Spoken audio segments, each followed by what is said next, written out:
All right, hi everyone. We're here with some good friends of ours and everyone else's. We're going to be discussing. Well, if I can find the actual hangout, give me a moment. Apparently, that window has changed and it's causing some issues. But I'm here with Bennett Tomlin, Kyle Gibson, and Cass Pianci. And we're going to be talking about Tether. And we're not just going to be talking about Tether. We're going to be doing a deep dive into everything that Tether is and what's going on in relation to, what's happening and what people are going to be able to, find if they look in the background of Tether, what it's backed by, what it may not be backed by. And so we're going to open it up here in just a moment. Let me get this chat back open here for the correct one. For some reason it changed. And then I'll get everyone talking and introduced.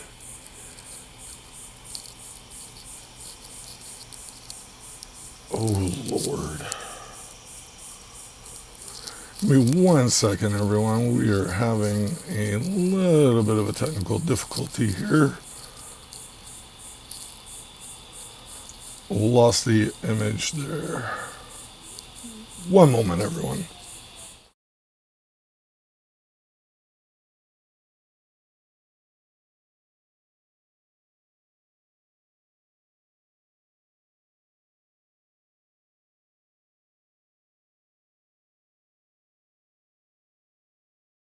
There we We're go. gonna find the link. There we go. I got it back. All right, there we go. Sorry, we're good. All right, so I got Kyle, I got Bennett, I got Kaz on here. You guys want to introduce yourselves? We'll start off with Bennett to be alphabetically correct in this. So go ahead, Bennett. I'm Bennett. I'm Bennett. Wow, Dick, talk about yourself. Like, what do you do? Information research, that kind of shit. Day job, I'm a data scientist who works at investigating fraud, and on my nights and weekends, I like to look into crypto frauds because there's a lot of them and they're interesting. Wait, there's frauds in crypto? Tell us more. At least two. Oh yeah, what are the two biggest that you see? Well, Bitfinex / Tether, and then Jacob Kostecki. My primary focus right now. Okay. All right. Well, at least you're honest on that one, and we'll get on to the Jacob stuff as well as the deep dive into the Tether pieces and everything. So why don't we have Kaz introduce himself and talk about what you do there, Kaz. Yeah, I am a former baker and currently a writer, and I've been following this since I don't know, maybe about August, September 2017. And yeah, I've done a ton of writing about this, and that's been my main focus, has been Tether. But for me, it's mostly about fraud. So fraud in general is my cup of tea. It doesn't really matter if it's historical or cryptocurrency or otherwise. But yeah, I'm interested in that in general. All right, and then Kyle. I'm Kyle S. Gibson, officially. Unlike Kaz and Bennett, I've worked in the crypto space for a no longer existent ICO. Currently, I work as a writer, and in my free time, I do some videography and skateboarding. Nice. And I also, in my free time, tweet about 1,000 times a day about Tether, the most popular cryptocurrency. So which one of you fucks would like to actually define what Tether is supposed to be? And I say supposed to be because so far, and correct me if I'm wrong, there has not been any formal audits, nor has there been any validation given to Tether being actually backed by pretty much anything. Isn't that correct? I think Bennett will give the best, most fair assessment of this. Sure. So Tether was originally launched on the Omni blockchain as a fiat-backed currency where each Tether would be backed by a corresponding note of the relevant fiat currency. So the primary USD Tether would be backed by US dollars. The issue with Tether has always been that they promised audits and they promised transparency, and they have fallen quite short in those regards. So they never completed like a true formal audit. They hired an auditing firm at one point, but then they separated from that auditing firm without the audit being completed. And then during the course of the New York Attorney General investigation and court proceedings, it became known to basically everyone that Tether was missing a large portion of the dollars they were supposed to have in their bank accounts. Wait a minute. So you're saying that they were telling everyone that they had backing, and then in one they did have an audit, but they were missing, or the audit was done actually by the Attorney General. Is that correct? Is that what you're saying? That's not technically an audit, there's a caveat you have to make, which is that just before this whole New York Attorney General case, they actually added, I think it was before, they added to their site some lawyer language that said the Tether reserve is made up of cash and then loan receivables and other assets. And this is a little bit tricky for the timeline here, because when they opened, there's two different parts to this insolvency. The part Kyle's referring to is when they opened up a revolving line of credit with Bitfinex, their sister company. And shortly before finalizing that, they did add that text to the website. But before that, they had actually swapped some of their money that was in an actual bank account to Bitfinex in exchange for a paper notation saying that Tether was now owed a portion of Bitfinex's funds that were held in crypto capital. And the issue at that point was that Bitfinex and Tether knew that they were having a huge amount of difficulty withdrawing from Tether. And so they were functionally making Tether insolvent even before they added that extra text to the terms and services. In order to keep up with Bitfinex withdrawals, they were... Yeah, because Bitfinex was insolvent. And so I know this already sounds a little convoluted, but I do want to say one other thing, which is, to start, that Bitfinex was working with a Taiwanese bank and a Taiwanese auditing firm to they weren't getting proper audits, they were getting attestations, and the attestations were saying that they had their money, but the problem was that the Taiwanese bank thing had their correspondent American bank was Wells Fargo, and Wells Fargo really did not like what Tether was doing. So Wells Fargo forced that Taiwanese bank to drop them, and that's when things got weird after the Bitfinex hack and the Tether hack. So Tether and Bitfinex both got hacked, and after those hacks happened, that's when things started to really go downhill dramatically.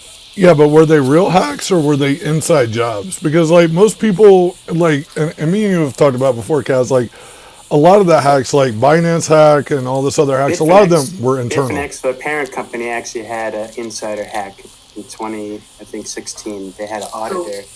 They had an auditor like steal the keys to the site and jack some crypto. Bitfinex has actually had two separate hacks that have been disclosed. The first one was the small hot wallet hack, and that was back in 2015. Right. And they allegedly covered that one out of their own reserves, since that one isn't discussed as much as the bigger 2016 one. But the interesting thing to me about the 2015 hack is that if you go on like old Bitcoin talk threads and stuff from that period, you'll find Raphael Nicolay, the founder of Bitfinex, talking about how he's the only one with the keys. They're only on his computer. He's the only one who can approve these. And that's like an argument for their security. And then the same month that on his LinkedIn, he's no longer listed as the CEO of Bitfinex, is when the Bitfinex hot wallet is drained. And so there have been people repeatedly who have suggested that it may have been an inside job during that transition. Right, but I think what Daniel is referring to is the next hack, which was more substantial, in which they have just recently put out a $400 million bounty for, right? and that could very well have been an inside job as well. And the reason that I think Daniel can suggest that without consequence is that Bitfinex promised that there would be a security audit and an audit of everything that occurred. Again, another audit here. I'm noticing a pattern. Proving that they had not only nothing to do with this, but that they were seeking out the people who did do it, and they never followed through. Right? Surprise. So. And about that second hacks, it was during their transition to their multi-sig wallets to segregate user accounts, and they were using BitGo for that. And to this day, BitGo maintains that it was not a problem with any of their security that caused the breach, that Bitfinex either had a misconfiguration or a breach of their own, which would again suggest it was probably an inside job if they were able to breach a multi-sig wallet like that. Yeah, I mean, Honestly, a multi-sig it sounds requires... like it's a mass liquidation, honestly, and just not call it that. It's these inside hacks, or maybe if not this one, but there's been, dozens of other exchange hacks, and there's got to be a few of them that were just, precipitated by either mistakes in setting up order books on the behalf of the exchange or whatever. Well, I think also you have to consider one of the elements of like what Kaz has recently... Salted earth kind of shit. Well, Kaz recently wrote an article about, and he talked to me about like the white label exchanges. So like a lot of the white label exchanges, like Binance and others that were rebranded Israeli software. I say Israeli because I knew one of the companies that they were using was this Israeli-based company. I'm not going to say their name because I'm not going to give them any credence or whatever. But basically, a lot of companies were using them, and it still required a lot of manual interaction with how you did signatures and how you were doing rolling of transactions. And even some, I'm also not going to say their names, but even some multi-million-dollar a day exchanges still manually process payouts, by the way. So like when you withdraw in some exchanges, you ever wonder why it says takes an hour or something? There's actually a reason why. It's because some asshole got an email that he's going to have to prep your withdrawal and send it. And in some cases, they call it some asshole named Gerald Cotton. Whatever you want to call him. But the reality is that there's real problems because a lot of these companies start up with good intentions, and then the problem is and again, as a software engineer, I know this firsthand, migrating to a new platform can be a pain in the ass, especially for your users, but also specifically for your support desk and everybody else, because you have to train them on how to actually use software. And that's kind of like where the Tether thing gets interesting, because looking at Bitfinex, I'm pretty sure they're also using a white label exchange software. I haven't verified it, but I'll spend some time on that. So initially, Bitfinex was actually founded using the stolen Bitcoinica source code, the Ruby on Rails code that was written by the 16-year-old. Jesus fucking Christ. And really? People figured that out because it had some of the same floating point errors and security issues that the original Bitcoinica exchange did.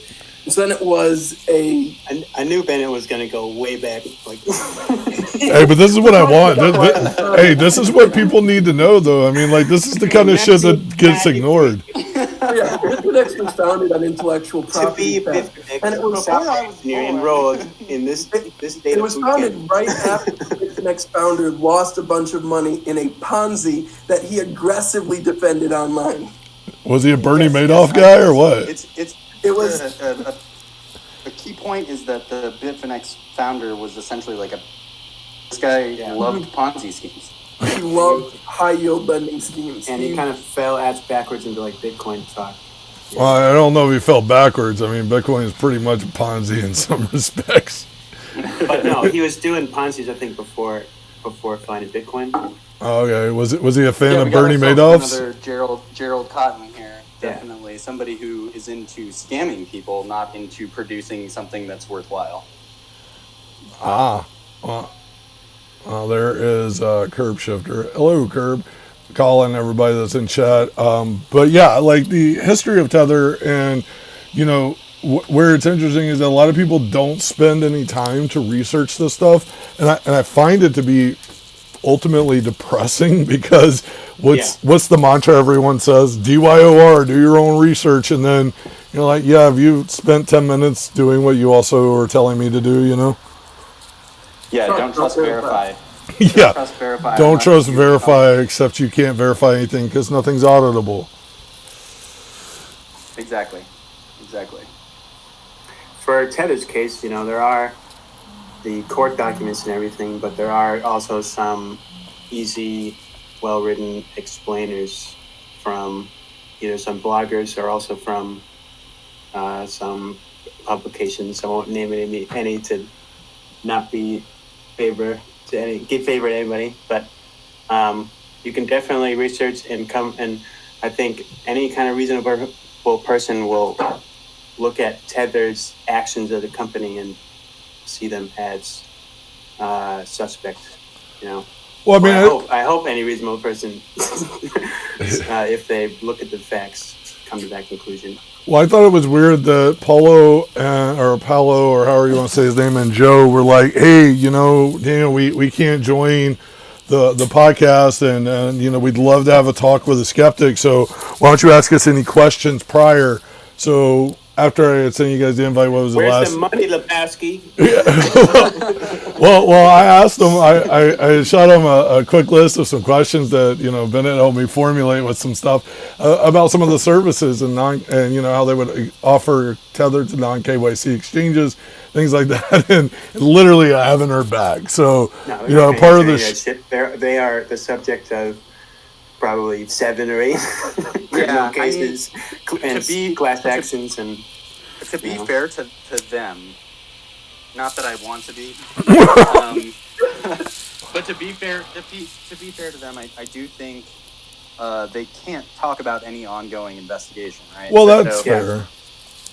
So they couldn't talk. They wouldn't be able to talk about or even details relevant to an investigation. Right, which means everything. Yeah. So all they can talk about is their new UI or the new investor or whatever. Right? Their new fucking Leo fees. Oh yeah, we burned 500 Leos, aren't we amazing? At this rate, we'll be done by 2100. Yeah. And people celebrate. People celebrate. Weird order types that they have now. Like one is like visible on execution. I don't know if that's a thing anywhere else, but they made like a whole press release. Like their press releases are either a response to like a major, federal case or a class action, or some new slider button for a night mode. Well, I mean, at a point in which, you gotta put it in their shoes too. Like at a point in which you really don't have much to show for anything except for you keep printing Tether money. What's the average per day they're printing now? Their actual volume, of trades on the Bitfinex platform at least have been going down for like 6 or 7 months. And so how much are they printing per day now? I thought I saw something like 100 million. Is that fact? Yeah. Every day for the last 2 weeks. So what are they printing the 100 million for? Because if everybody's jumping in on like what I don't get is everybody's on Uniswap paying $1,200 ETH gas fees, and none of that has anything to do with Bitcoin. And then all of a sudden now they're trying to print Tether for Bitfinex, where you're literally fucking with Bitcoin and Tether. If you change from and they actually have like a diagram showing it how Tether was supposed to work, as simple as person gives Tether dollars, Tether gives back person Tethers, and when that person decides to retrieve their dollars, there's a burn mechanism directly. But when you add in all these other assets the value of those assets fluctuates and everything. There's nobody on the outside can say why they're printing new Tethers, and also they come up with all these crazy made-up terms for what they're doing when they're printing new Tethers, like a swap of between two chains or whatever, the chains from Tron to ERC20. But it's hard from the outside to imagine how they're actually operating, and it just looks fantastical and stupid. I think Kyle puts it really cleanly when he says the basic structure of what they said they were was very simple. and that structure was dollar, and they hand you a tether. And for many nothing with that. For many years, like with that dollar, intelligentsia in the crypto scene were saying they got all this hard cash that they can earn interest on and make buttloads of money, and it's like this is a genius, simple, beautiful product. Blah blah blah blah blah. And then all this shit comes out about, or they had to walk back the 100% cash reserve shit. Well, that's what I was about to say, is that the problem becomes that defending Tether now, still to this day, they can't defend it as what it presented itself to be originally. So as this, you give us $1, we give you a Tether. Nobody online imagines that someone is sending $2 billion to Tether in 2 weeks. That isn't how it works, right? Yeah. Like, that isn't happening. So what are they doing, right? They're loaning out tethers, for sure. I mean, it's almost for sure. To me, there is no... Well, they say the reserve is loans, so they definitely loan out tethers. If not directly, they are effectively... Well, we know they're directly loaning tethers, because it came out in the New York Attorney General investigation that they loaned tethers to Galaxy Digital out of New York. And to Bitfinex as well. Yes. And what that is, it's like taking out a loan in order to use that, as collateral, the amount that you get as collateral for something else, And also relevant to this, when we're talking about the backing and stuff, is that Bitfinex's lawyer during the New York Attorney General investigation let on that the reserves were sometimes used to purchase Bitcoins. And going back to the beginning of Tether again, because like Cass said, I like to bring up the past. If you look on the Internet Archive for Tether's old Tether, right shortly after they were founded, they discuss how they offered an option for people to send them Bitcoins. They would receive Tethers in exchange, and there was no KYC, no know your customer involved. And so my guess is as early 2015, part of their backing was in Bitcoin, at least for periods of time until they could sell them. What has been very funny over the years in chatting about Tether on Twitter is how many people will come and do like a weird George Orwellian defense of Tether where, well, the U.S. dollar, or the Fed uses... they say banks use fractional reserves. So why are you getting all upset over Tether using fractional reserves and et cetera, et cetera? And they say indirectly that Tether does not actually need the reserve to operate. Okay, I could just print you a shitcoin on any That's chain. what they're saying implicitly. Yeah. But they think that they're saying that Tether is just employing the same kind of smart strategy that banks have. Blah blah blah blah. Yeah, this is my article about people comparing Tether to a bank, which is right. A bank actually tells you beforehand, hey, 90% of what you give us is getting loaned out. Okay, we're loaning it out to people, and 10% is going to stay in our reserves. If some shit goes down, good luck. But if it's less than 250K, there's insurance. There's FDIC insurance. You're okay. Yeah, there's no Tether insurance. Isn't that correct? There's no fucking Tether insurance. They explicitly state that, right? There's no Tether insurance, and they can freeze on top of that, and they can freeze it, which makes it a totally non-fungible, like not a currency kind of shit. And some shady Italian mobster guys can well, I mean, so freeze their dollars. so literally, when people, so one of the arguments that I hear all the time is like, oh, Tether is better than insert some stable coin here, and I'm like, well, I have to disagree, because I think they're kind of one and the same, because if none of them have backing except for some shit smart contract that probably just hasn't been exploited yet, like literally there's no value to be had in what you're trading. So ultimately going back, and I'm going to say this and I don't really give a fuck, it's starting to sound like a giant fuck off Ponzi scheme if you think about it. Because quite literally, you're lending out tethers and you're receiving Bitcoin, or you're receiving some insert trash coin here or whatever, and those values. Or Daniel, you maybe are receiving nothing. Yeah. Do you know what I mean? Yeah. You're just getting tethers. You're getting tethers and you're getting nothing. That's Right? true too. You're Yeah. getting fun bucks. That's what a loan is. You're getting casino That's what a loan is. coupons It's a to go promise. and spend at Binance. Is what Hey, you're getting. you know what? I'd rather have Tether- Chuck E. Cheese tokens. At least they're valuable. 25 It's cents just- pegged. It's just a centralized, U.S. denominated ledger for these, regulation averse exchanges. And I do It's think not it's not And that's why they need more of it. Don't That's why they don't need confuse way them. more of it. Don't confuse them. It's not decentralized and it's highly traceable. yeah, and- Yeah. People to understand is that And- it doesn't matter how many blockchains these morons put Tether on. It doesn't matter if it goes on Algorand and Ethereum and Tron and No one's using any of that Omni shit and- anyways. It doesn't matter. It doesn't matter if you put it on 20,000 blockchains. It's a centralized platform. Tether Yeah. is centralized. They can freeze every tether. Yeah. They have control of every tether, and they're tracking every fucking tether, dude. So you have they know. a Kraken Like, account and then a Tether account. Kraken. Why- Jesus, I or got like an email any from them other the other day. exchange. Yeah. Any other exchange, no You one have has it- a tether account, dude. No one has. No. You have a Tether address and then can freeze that.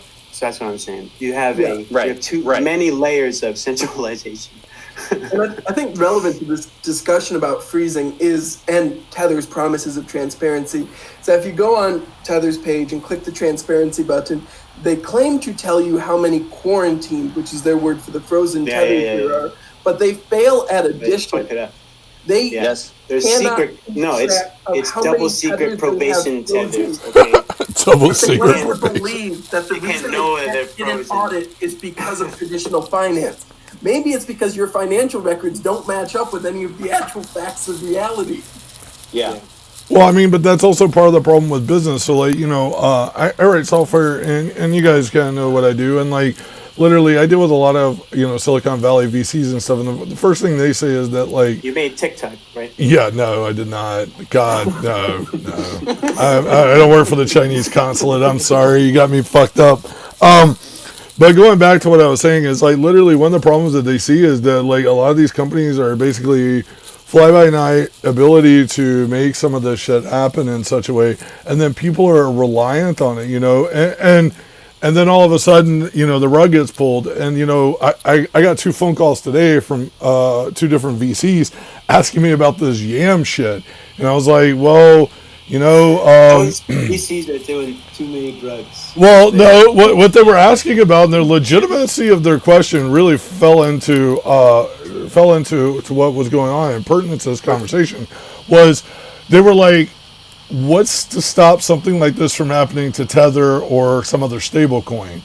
And yeah, I was like, well, there's, But I mean, Tether fuels that shit because it's highly transferable U.S. denominated tokens that don't have to conform to FATF travel rules or other barriers, and all YAM and YFI and Compound and Celsius Network and BlockFi, what about Tard token, bro? whatever the fuck else, high yield interest shit, they all depend on the access to liquidity from Tether, and so you get all these gains, and so Tether really benefits from all these what turns out to be Ponzi schemes like Compound.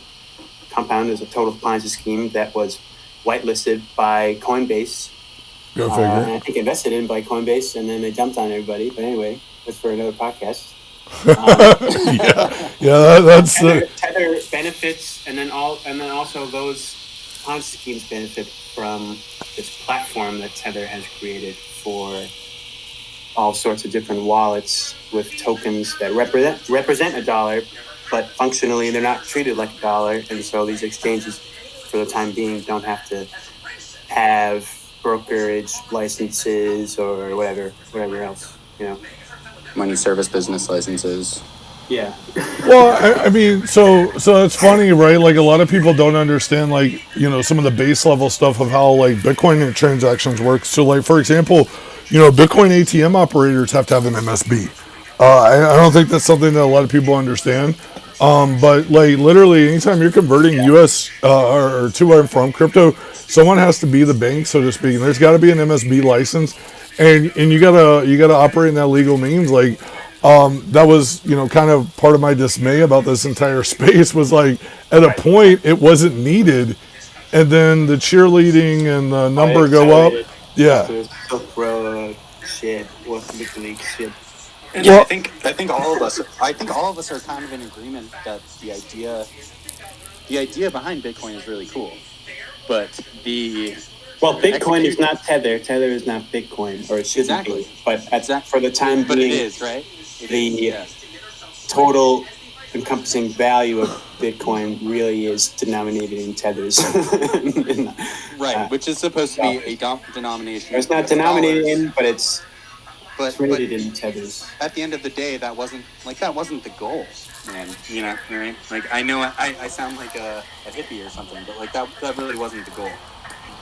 Like the idea wasn't supposed to be like Exchanges? Bitcoins are strictly denominated in U.S. dollars no. now. Like that. Well, that kind of defeats the fucking purpose of Bitcoin. Sorry. And I'm not suggesting that people shouldn't have some way to seek out a currency for what they're doing. This vision, Kaz, you have is happening on a site called Paxful. If you go on Paxful, there are all these sellers that are selling Bitcoin for gift cards and other things, but at wildly different US dollar rates because of how difficult or, whatever kind of rules these gift cards have. So there is some fluctuation for other assets or whatever, but for the most part, for trading, for financial purposes. That's interesting. Yeah, that is interesting, actually. Like that, sometimes it'll be like, you can go and you can buy or you can sell shit at a $30,000 per Bitcoin kind of price if it's for something that nobody really wants, like a fucking Ruby Tuesdays gift card. Jesus. I mean, at that point, why not use? I mean, well, actually, no, you shouldn't use GYFT. I think they use BitPay. So, I mean, the thing is like when you start breaking down the little cluster economies around all of this, right? You have a lot of people who have literally said, well, I'm just going to KYC, I'm going to do all this stuff because it's just easier. And the problem is, and where I have an issue with that is, first of all, I write software, so I don't trust any company to keep any data of mine secure because I know how shitty security audits are usually done, or if they're even done at all. I mean, hell, look at Twitter, how fucked up. No. Equifax Hack by far was the greatest. That was the greatest because literally it was a default username and password. Someone walked in the front door, got all of Americans' credit information. And the difference between Twitter information and credit information is that data has been verified. And so that data held a lot more money. Yeah, yes, they will. Yeah. Meanwhile, everybody in America just got told, yeah, it was a complex hack. And then the truth came out and they were like, yeah, so it wasn't as complex as we said it was, and the American people suffered. Your fucking license and your address and name and social security number to fucking Bitfinex. Or I just want to point out that US Equifax, you can't. I want to point out that Equifax is trading at a higher number. Somebody's pamp it. So, they're pretty much at all-time highs right now. So, yeah, Equifax is doing fine, guys. Well, yeah, I know they're doing fine, but the reality is, they changed their password. but what the reason I bring that up is because if you take a look at these KYC exchanges, they're essentially acting as bankers or positional bankers towards things. I mean, they're collecting more information about you than in a lot of cases a bank actually collects about you. Questionnaires about how you acquired your crypto assets and stuff like that. But some of that seems like just ways for these exchanges to buy time when they don't actually have the funds to pay you out. I also think it's a way for them to I get their legal perspective, what they try to claim is legal, the ones that operate in the United States, which, I mean, I will say this much, you can get mad at me all you want, but there's one exchange that's U.S. operated, that hasn't been hacked and actually has a security team and devs, and that's Bittrex. And while they're KYC now, Bittrex has a really strong track record. Now, that was that guy who started a bunch of Twitter promoted ads because he was an idiot and had his 2FA done SMS, but they were like, yo, that's not our fault. Like that's all on you, bro. And the reality is that those companies like are typically shunned upon because the hypes and the market makers are like Binance or this or that. And the reality is that those companies have never been vetted. You know what I'm saying? Like in traditional software, we vet products before we rely on it. Like today, if you go to someone and ask them what database they're going to use, NoSQL's been around now that they may suggest it, but most people are going to stick to the bog standard MySQL, Postgres, or MariaDB, which is the open source MySQL clone now. You're going to have those kind of three choices. And then when you start talking about proprietary, you're going to have people say like Oracle and things like that. And there's a huge reason for that, and it's because they've been vetted. The thing is that I find funny in this space is you can create something overnight and somebody's going to jump on it and maybe lose millions of dollars, kind of like yams, right? They only have one line of code that was fucked up and boom, 500 million gone. But I mean, every ETH miner I know was talking to me today, like saying, hey bro, I'm happy for this DeFi garbage because I'm getting, like, my rigs are making money. And so like the circular economy around is great, but like the distributed model is flawed in how it's being implemented, I just really am concerned that no one ever actually questions this shit. Like it bothers me to the core as someone who's a cypherpunk and a programmer, like who is checking these people? Because in traditional software, and I know Bennett, you know this, we get audited. Like you're working with money, you're working with anything. Like there are regulatory commissions that come in and say, hey, we need to sit down with you. We're going to go over what your logic's doing, or how you're storing your data.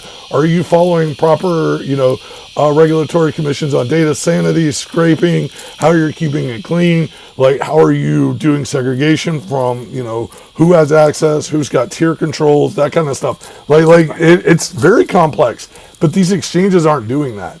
And Tether is also not doing that. And so because you have these exchanges not doing it and then issuers not doing it, like really, where's the onus fall on? Because if we're just in a world of clobbering shit together and duct tape and saying, hey, this fucking works, take it, then at what point do responsibility and accountability fall back to those companies, right? Yeah. Yeah, they don't. No, they have no responsibility. They don't. So the real question becomes, then who's going to enforce someone paying back liquidation on Bitfinex if they're not even being responsible for their own stuff? You see what I'm saying? Like, no one. Yeah. Nobody. Absolutely no one. I mean, and who knows what the records are too, right? Like, let's just say the government were to seize these assets. Right. And then what, right? Like, do you think that Bitfinex has really good records about who has what Bitcoin and what Ethereum and what Tether? In the Quadriga case, they had no records to work off of. So it's exactly that. Yeah. relevant to Cass's point, going back to the beginning of Bitfinex again, if you go through old Bitcoin talk threads where Raphael Nicolay is saying lots of things he shouldn't be, you can see them discussing him going in and manually resettling transactions and changing things. And you expect me to believe that while he was doing this, he was keeping detailed ledger of all the changes he was making and stuff he was doing. Because I don't believe that. I don't believe it either. My favorite image is that Gerald Cotton where all the bills and all of the Quadriga shit was on his stovetop. And you're just like, oh my fucking god, this is actually happening. This dude is handling $100 million and it's all on his stovetop. Cash. It's a lot of it in cash. And literally one of my favorite posts by Raphael, the founder of Bitfinex, is he's talking about the security of Bitfinex after it's founding. He's like, the only copy of the keys are at my house, and they're in a room, and I close the door to that room when guests come over, so you guys know it's safe. White label. Institutional investors. Yeah. Future of money. So that goes back to the operational security of auditing, right? So for example, when I worked in Forex, only certain people were allowed to deal with trading floor terminals, that kind of thing. Like we were not allowed. Like I have been sitting next to a Bloomberg terminal before for days on end, just wanting the opportunity to toy with one online, right? And those are kind of things we weren't allowed to touch. Like at these exchanges, from my understanding, and the only reason I know anything about Bittrex because I've met their team and the CEO, and I know, what goes on behind closed doors there because they're also pretty transparent about how they have, separation of powers and that kind of stuff. So what I really want to know is like who at Binance or who at Bitfinex or even at Shipmex, for example, who has those kind of authorities because like. I mean, again, like I said, when you start looking at traditional finance, and I don't care what anyone's saying, all these cheerleaders wanting us to get everything similar to regulatory finance and having regulatory commissions over it and all, or, integrations with those services, we're literally going to be subject to them. So I want to know how many of these exchanges would even pass a baseline that you could even operate as an exchange, like operate as a service. Most of the U.S. They all go down. They all go down all the time. I also or they need maintenance, like 3 or 4 hours of maintenance randomly, and they give you 40 hours of notice. I also want to point out that like Bittrex is maybe I'm wrong, but is Bittrex located in Seattle? Is that right? Yes. Yes. Okay, so Bittrex, Coinbase. Not that I'm a fan of either of these companies. They have headquarters here in America that I could go to, and find people responsible. You met the CEO, correct? Yeah, actually, I was at a conference. Dude who exists, as far as everyone knows. Female, but yeah. Saying, Cass, that you can't find those kind of headquarters for Bitfinex. They have so many addresses, though. That's so crazy. Wait a minute, didn't one of you go to China looking for Bitfinex? That was me, man, and I'm just saying they don't exist. They don't exist. They don't exist. There is no Bitfinex, and on top of there being no Bitfinex, you can try to be like, oh, other places don't have it, but Bitmex, at the same time that I was in Hong Kong looking for Bitfinex, Bitmex has the most expensive offices in the world. The thing is that a lot of customers, or quote-unquote customers of Bitfinex, people that do business with Bitfinex, really, that's what they need. They do not want any Bitfinex office. They do not want any Bitfinex records. They are doing business with this company, or, maybe I don't want to say Bitfinex specifically, but just some of these crypto exchanges in general. Part of their service offering is, and Binance is a good example. Part of their service offering is regulatory ambiguity and kind of non-accountability, because if you're moving tens of millions of crypto around, you're going to owe a lot of people a lot of tax on things. And I think... Yeah, but going back to what Kaz was saying, before we get off on this tangent, I wanted to have Kaz say what he said about Bitmex. You went to their office, is that correct? I looked for Bitfinex, and they didn't exist. Yeah, but you found Bitmex's. No, but Bitmex is listed. I mean, you can... I went and I spoke to some Bloomberg reporters while I was in Hong Kong. And Bloomberg is also located in the most expensive office building in the world. And their reporters said to me, yeah, Bitmex is like 6 floors above us or whatever. You should go visit those guys while you're here. You can't. They're not finished with their office yet, but they're right up there. You should talk about that more often. You should talk about Bitmex more often, not Bitfinex. That was their recommendation to me. Like, you should explore. Bloomberg was telling me, yo, man, you should look into Bitmex. You should not be talking about Bitfinex. Dude. And they're located whatever amount of floors above us, and they have a real address. Is right? A real I'm just saying they at least give the facade of reality. Whether or not that Bitmex is less shady than Bitfinex. Bitmex doesn't own a $10 billion stable coin that nobody can point to where the money is. No, but apparently they gave them money for Leo. So obviously everybody did. So obviously Bitmex knows that Tether is necessary for this industry, and they know that Bitfinex is necessary because I think they use Bitfinex as spot as well. Am I wrong? Bitfinex does spot.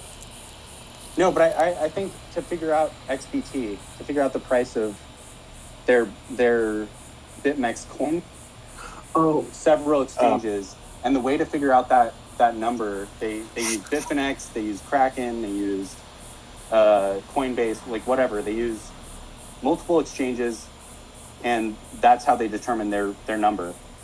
And I think Bitfinex is one of those. So it's necessary to the component that Bitmex is running right now. They're one and the same, but at the same time, again, everyone knows Arthur Hayes. He has a presence online. Yeah, he's a great shit poster. And everyone knows. I don't actually know the dude's name, but yeah, the Max is well known as well. So the CEO and the CFO of Bitmex are well known. They have headquarters in the most expensive building in the world. So the idea that they don't exist is harder to believe than the idea that Bitfinex, which has no office anywhere in the entire world, and no CEO present, no CFO present, no CSO present, just a CTO who shitposts. I find it hard to believe that they exist.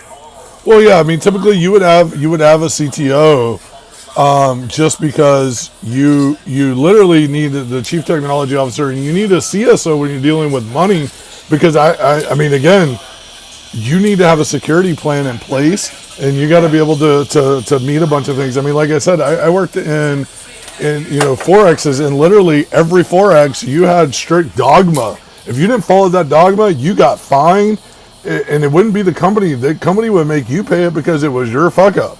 Like the day you started, they gave you a Bible of things you can't do, things you can't say, things you can't fucking be associated with in public or private, because you're dealing with money. And like, in our case, we were dealing with, a couple of $1 billion a day, and just that right there, like they did extensive checks on us, making sure we weren't doing things outside of stuff. So like when I hear about these companies, and like you said, they want ambiguity and all this other stuff, well, then why do they need all the KYC? Like if you think about that, like if you're saying that you're giving someone financial ambiguity where you're not going to be having reports and all that stuff, then why do you need my record? Why do you need my information? See, and that's why I think Tether and Bitfinex got so popular in the first place, is for a long time, for crypto-only trading, Bitfinex did not require KYC. And Tether got around their KYC requirements for years by having Bitfinex as effectively their only customer. They would send Tethers to Bitfinex exclusively. People would trade their Bitcoins into a Tether pair on Bitfinex, and then they could withdraw those Tethers or withdraw those Bitcoins without ever having to go through KYC.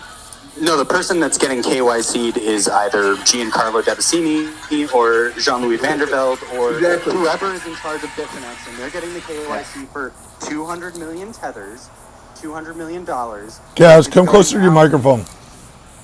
He's saying that these large transactions, the parties are just known. They're just inside parties.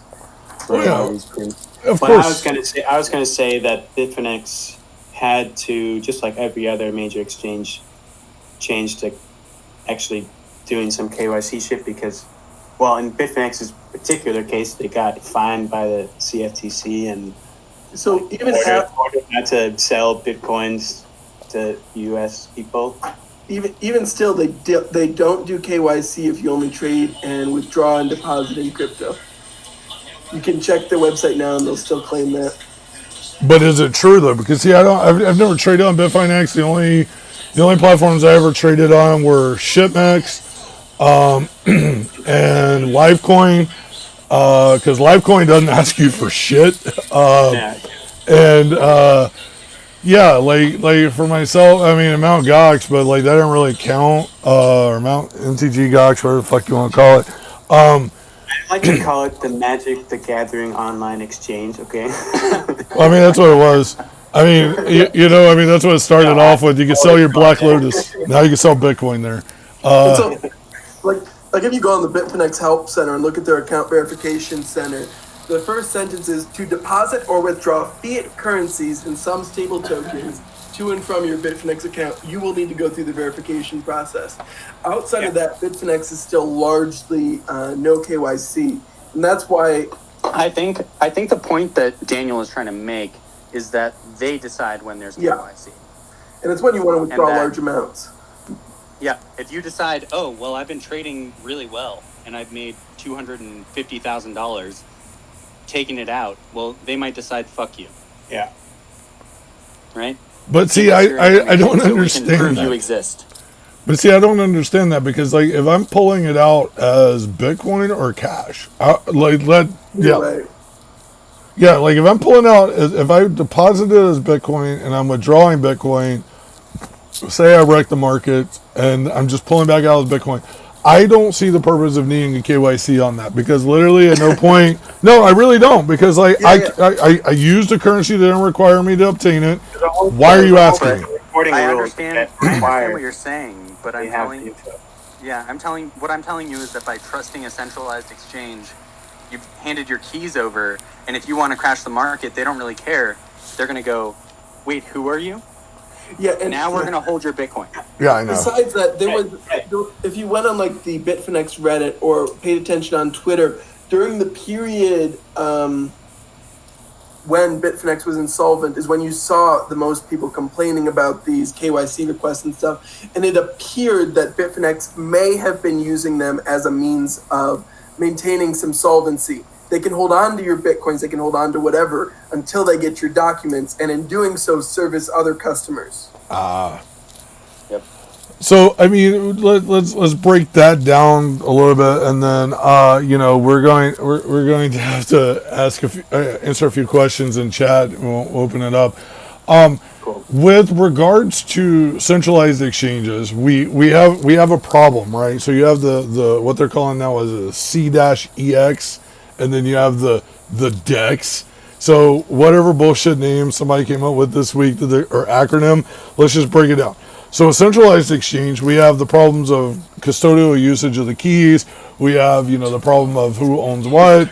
And then when you start breaking it down into the DEX, like we're starting to see now, ETH's primary use case is right now DEXs for DeFi pumps, which are Ponzi schemes. And literally you're starting to see the rise. I think it was last night there was a $1,260 something transaction fee or gas fee.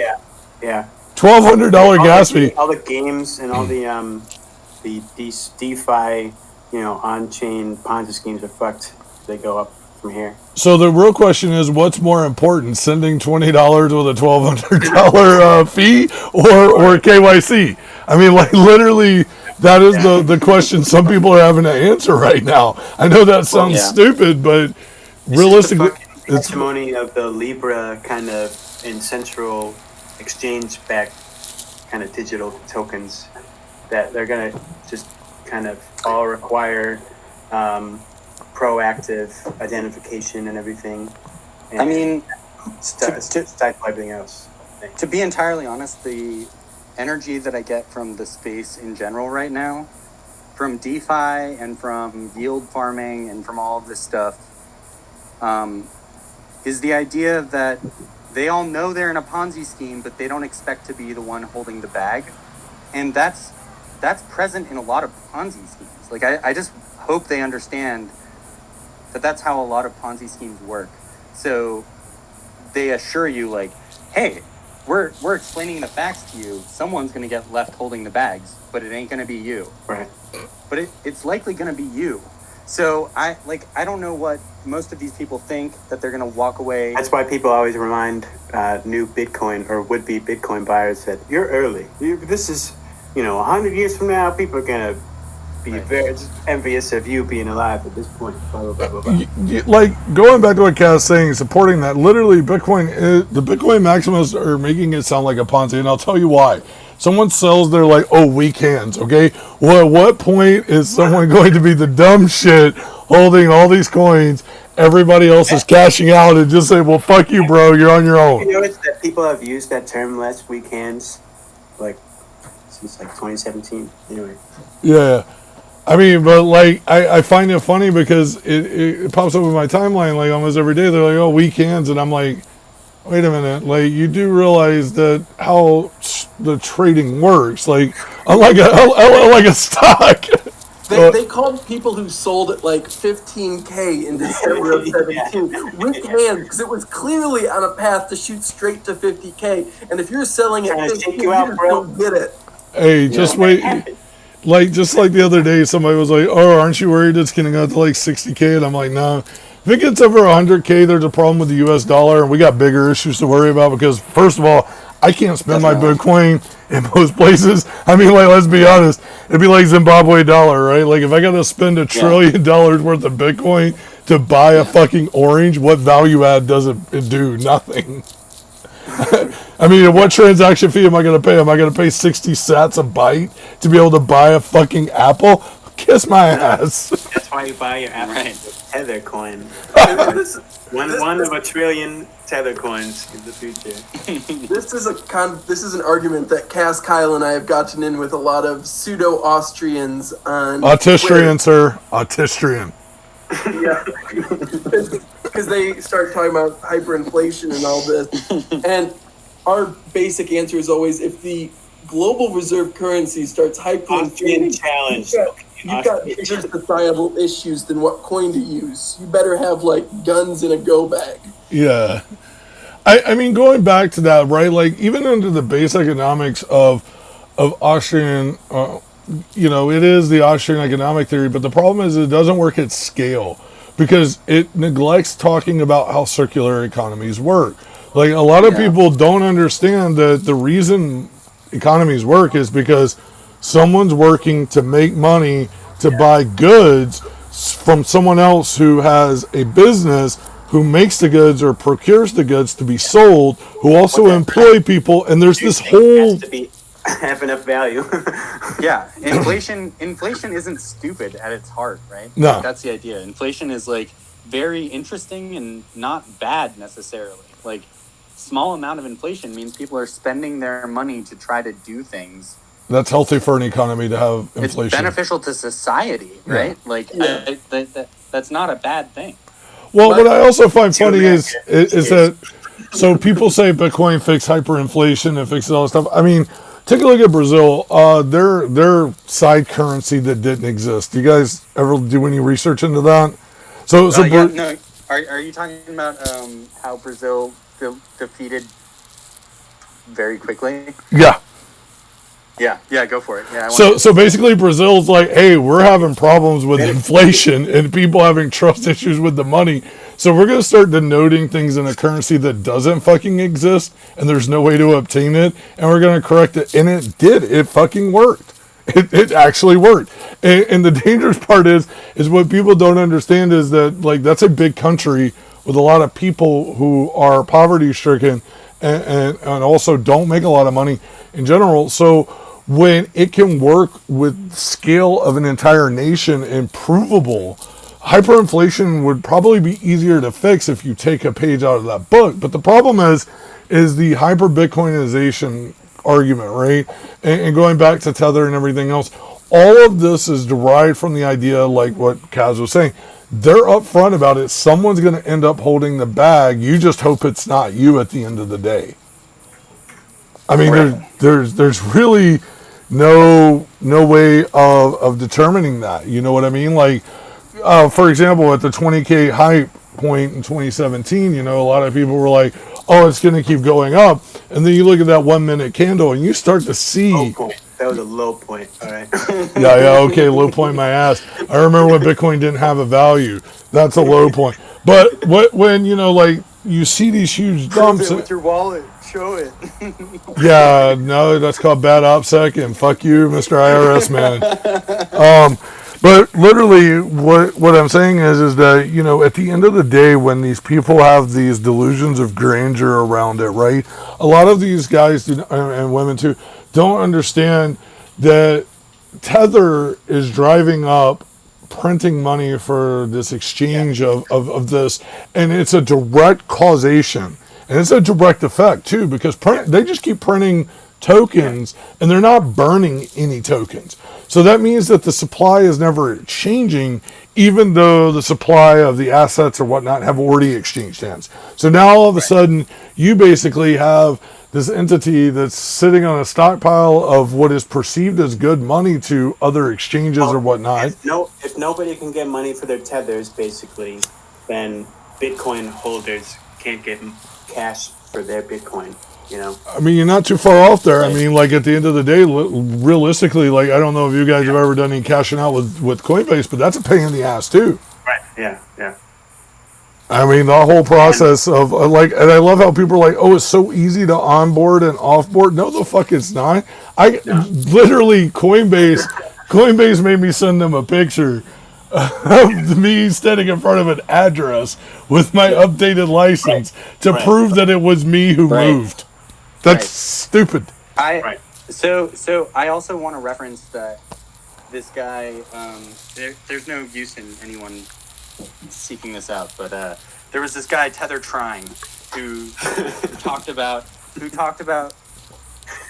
a deposit and a withdrawal Tether, from try Tether. hard. And he did all this stuff, and one of the DMs he gave me was his subsequent withdrawal of $1 million or something from Deltec Bank, but there was no trace of this on the blockchain, which is where like it should be the most obvious, right? Is like, oh, He sent them $1 million. and so dollars was created, $1 million Tether created, and then he withdrew it. So $1 million Tether were burned. There was no burn. Like, what? He had no proof whatsoever in reality, right? And it every And bit of they it burned. is That's the original function or like purpose for that function is the burning tethers. Like when they're paying somebody out. Yeah. They still to this day have tether.to, their website, and they kind of put on the airs of, well, ironically, they kind of look like Crypto Capital's website, where you have like a client portal, and there's no, like Kaz says, there's no corroborative blockchain evidence for this blockchain asset. But here's a real question I have. So Bennett, maybe you can answer this. I haven't done much chain analytics on ETH because I don't give a shit about it. Or on Tron, and I don't mean it negatively. I just don't. There's only so many hours in the day, people. There's only so much I can do. Is there any transaction records of tethers being exchanged amongst wallets on those chains, or no? Yeah, you'll see tethers move. yeah. And you'll see, like, lots of times it's just Tether moving from Tether to an exchange, to another exchange, to someone's wallet. But And there is anecdotal evidence of kind of OTC desk or like informal tether trading that's not, on an exchange. And there's certain wallets that we think are probably like OTC wallets because they haven't been linked to any of the exchanges. Yeah. But you see regular transactions in relatively large amounts coming in and out. But the biggest issue is like what Cass said, is you don't see the corresponding evidence of burns on the blockchain. Like Tether has only burned for like one brief period in their history. They burned about 20% of their market cap. Back in 500 million at a time. early 2019, I think. All at once. Yeah. So That was when that was very Tether wasn't that when the peg broke? It was like a... Yeah, it was shortly after the peg broke. The peg recovered, and then they started burning. Probably in November 2018. When was the last burn, though? I mean, I know there's a bot. There are some piecemeal ones, but just none. It doesn't fluctuate like you would think it would if there was, that much interest in retrieving dollars for your tethers than there is in making new tethers. You would think that there would be kind of like a 60-40, 40, Well, yeah, you would also assume that if someone cashed out $1 million, you would see $1 million worth of tether burned. So the last significant burn was, like Kyle said, in October of 2018. And how much was that for? Yeah. That was from 500 million. 2.7 million to 2 million, or 2 billion. No. So 2.7 billion to 2 billion. So it was a significant burn. Yeah, they burned like 500 million in that period. And the frustrating thing for me is the other stable coins. You look at Gemini Coin, you look at Circle, you look at Pax, you can go to their contracts and you see the coins being burned as people send them back to the contracts. Right. But with Tether, they just don't. Well, you know, and that's kind of interesting because and that's interesting because like literally I had hoped Paulo or Joe would have came on or even responded to my questions. Like they responded that they couldn't join and that I should ask questions and that they would gladly answer them. And I told them the date and the time and no response because one of the other questions I was going to ask them if they responded was about the transparency of the burns because that is something that I have had, you know, I've actually paid researchers to dig into ETH and people I knew who were ETH fans to actually look into that and figure out, okay, where are burns coming from? And I ask you, Bennett, because I know, you know, you're like me, we'll write software to find it out if we can't, you know, eye it out, right? Like, you know, and the thing is like when you start looking at this, it becomes more clear that there's obviously a problem, but nobody wants to talk about it. It's the pink elephant in the room, well, actually the green elephant in the room, because that's their logo color. But like when you break this down as a total economic system, then ultimately it's very flawed in what's going to happen and how this is going to be maintained. And what you look at is that if that's going to happen, then who's going to be responsible when and if regulatory SEC comes in and says, you know what, we're going to legitimize crypto this month, and in doing so, everybody needs an audit. What's going to happen then? Do you think prices are going to fall through the roof or fall through the ground? Because quite literally, if there's nothing holding up all these tethers and there's no transparent way of validating them if an SEC audit were to occur, then what's going to happen? Because those prices are pumped up right now on that. Right. Well, sorry, go ahead. Okay, so like if Tether were to just like suddenly implode, what do we think would happen? Bitcoin to the moon. Yeah, so on Tether exchanges, you'll see. So hold on. What do you mean when you say that? Like, what is that? True. Implosion. Yeah, what is that? Is that a government seizure? Like, yeah, I'm talking like government seizes the domain kind of shit. Yeah, like we got some feds knocking on the door and they got to cough up all the paperwork kind of thing. What's going to happen at that point? Like, my guess. Sorry, I just wanted a definition there. Yeah. So my guess in that case is we'd see the price of Bitcoin on Tether exchanges skyrocket, and the premium between Tether exchanges and fiat exchanges, every other asset, become massive. And I would also expect to see the price of Bitcoin dumping simultaneously on fiat exchanges, because the motivation is going to be for people holding Tether to get into the most liquid currency they can. And that's probably going to be Bitcoin and possibly Ethereum.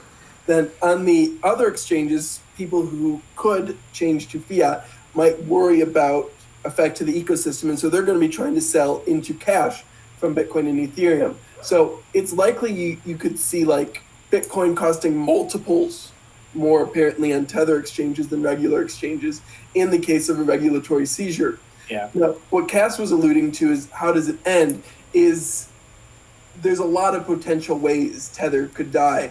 And there's ones where it could be more gradual, where people think they could still get cash out of it, and so it trades at a lesser premium, where a select group of insiders hear about it first, and so then you start seeing crazy price action before whatever event actually occurs. But yeah, if it were to happen suddenly, you'd see a massive premium and a huge difference in price between Tether exchanges and fiat exchanges. Realistically, you'd just see a shutdown of those exchanges. They'd stop operating the way they Probably. do, right? Yeah, they would stop trading. Yeah. I think there'd be unscheduled maintenance. Most exchanges say we're suspending trading, which the only thing that would really so cause that kind of much chaos though is if Bitfinex or Binance or other kind of major liquidity providers just stopped paying out in crypto terms at 1-to-1 USDT. And all those, and Binance and a bunch of other exchanges are, I think, either Bitfinex investors or they have contracts with Bitfinex or whatever. They're incentivized to kind of keep this gravy train going. So they don't need to be invested. And Tether implosion at this moment, I think, is a low probability. Well, I don't know, because like if you take a look at the SEC is starting to crack down on a lot of stuff right now, and the SEC's interest in Tether and other coins, as well as other people's participation and stuff, has definitely increased. I mean, If so much so. major operation shuts down one of those exchanges or Bitfinex, then yeah, that would be a humongous problem. I was just more saying, like, in the current crystallized version of the crypto space right now, I think it's low probability because all these exchanges and high yield interest product companies are all really dependent on Tether. You know. So one of the things that just interesting since we've been talking that just got announced, Bitmex is now going to require user verification starting August 28th. Literally, the party's over. The party's over. While we were talking. Yes. So like right when I was reading off the help article. Yeah. Bitmex is now requiring user verification. Shipmex is requiring it. Further away island than the Seychelles. Yeah, I thought they couldn't be sued. I thought they were unsuable, man. Well, so that leads me to believe that there's more going on, because Shipmex has been forever the last bastion of degenerate gambling without the need of KYC, right? And now all of a sudden it's dangerous. So to me, for a while, Tether has felt a little bit like a honeypot, to be totally honest. Yeah. In this sense that, like, dude, if you want to be an illegal money laundering guy, cash. Like, use real cash. Use the US dollar. It's beautiful. It works. Tether is absolutely 100% traceable. And they've been investigated for years now with no stop in the investigation. People think, like, oh, well, it's been going on a long time. It must mean nothing. But, like, I don't know. It's not like they're saying, no, we're done with that. It's all good. Going, right? I don't know. I don't know what these people are thinking. I'm not going. Exactly also, sure. They have that Peter Warwick character who actually does their head of compliance. Yeah, actually does have a reputable, like, real career in head of compliance, and it's been hard to kind of bridge that gap between how Bitfinex and Tether operate and then this guy's kind of career. And why would a guy like that kind of be involved? Peter Warwick used to work for the Bank of Montreal, which has had their own issues with money laundering in recent years. You mean like HSBC as well? Oops. Yeah. It's also very difficult. You don't hear from Peter very often when it comes to Bitfinex. Same way you don't hear from Leonardo very much when it comes to Tether. They're awfully silent in terms of Leonardo they work for. Yes, Leonardo Real.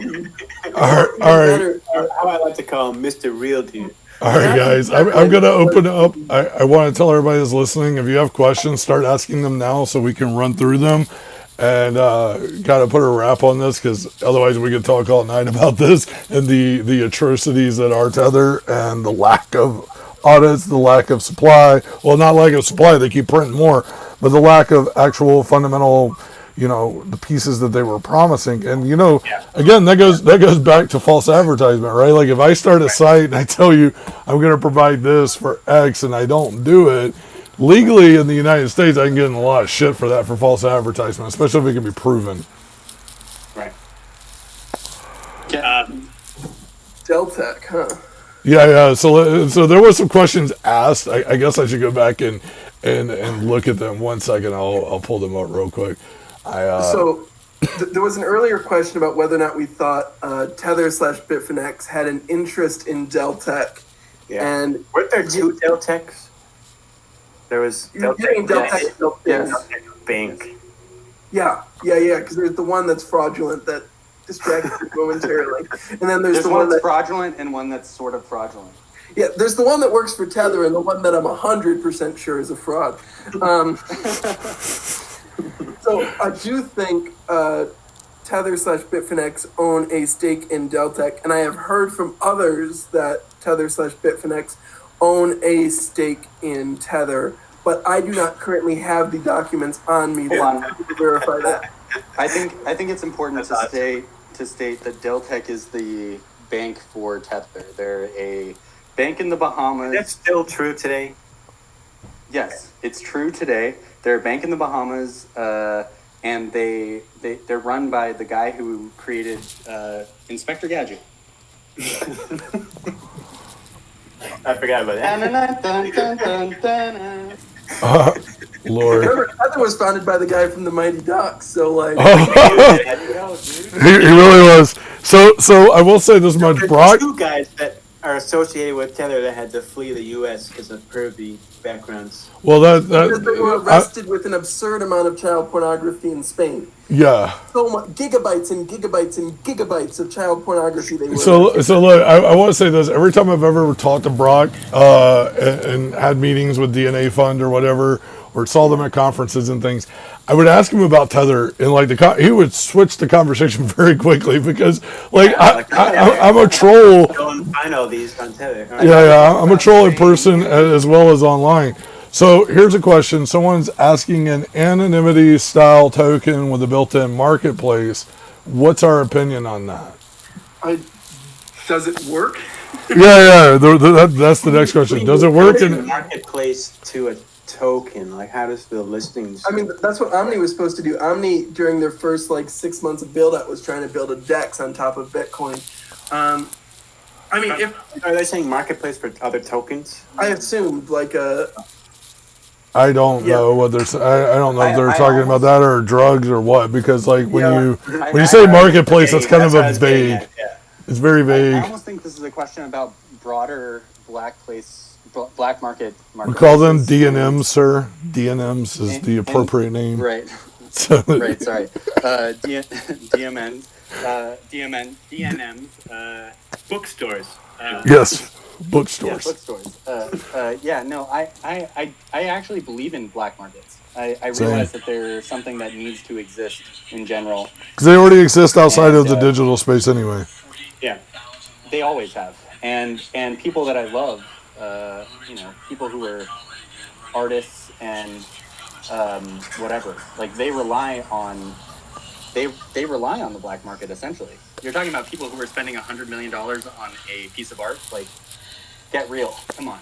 What do you think that's being used for? Right? And they rely on it to protect their safety. Exactly. It's the exact same thing. The thing is DNMs exist in and outside of online, right? Like I remember when I still am a heavy Tor advocate, right? For people using it properly, don't do it wrong. And basically what I'm saying is what's going on is like.